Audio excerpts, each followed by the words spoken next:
In the context of today's gospel, from the Gospel of John, chapter 8, the people are still kind of struggling to figure out who Jesus is. And so one person, for example, says, "Who are you?" In response to which Christ says, "When you lift up the Son of Man," of course referring to himself, "then you will realize who I am." Now, obviously, this idea of lifting up the Son of Man refers to Jesus being lifted up on the cross, which speaks to the fact that how I ultimately come to recognize Christ the Lord is through his disguise, if you will, as the suffering Messiah, as talked about in the book of Isaiah.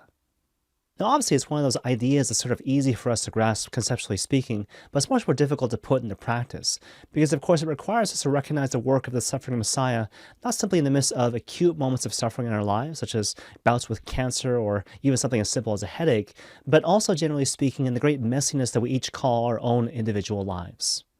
And so to illustrate the point, the example that immediately comes to mind comes from the Gospel of Matthew, this thing called the Genealogy of Jesus. So it basically involves this long sequence of different names where, so-and-so begot so-and-so, and so on and so forth, culminating with the naming of Christ at the very end of that list.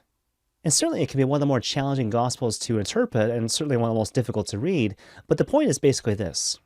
The genealogy of Jesus is basically a metaphor for the great messiness of the world, including not just the good people, but the evil people, the wicked people, not to mention all sorts of people that we basically know nothing about, the unknowns, if you will. And just to kind of think it through, the underlying point that's being made here is that Jesus Christ emerges precisely in the midst of that.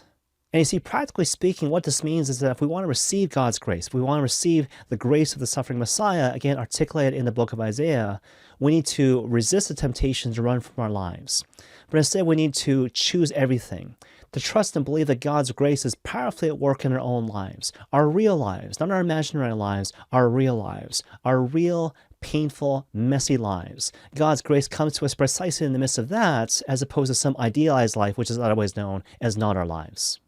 So whenever you're inclined to feel discouraged just because your life is painful or confusing or messy, think back to today's gospel and realize that the suffering Messiah is powerfully at work even right now in the midst of your actual ordinary life.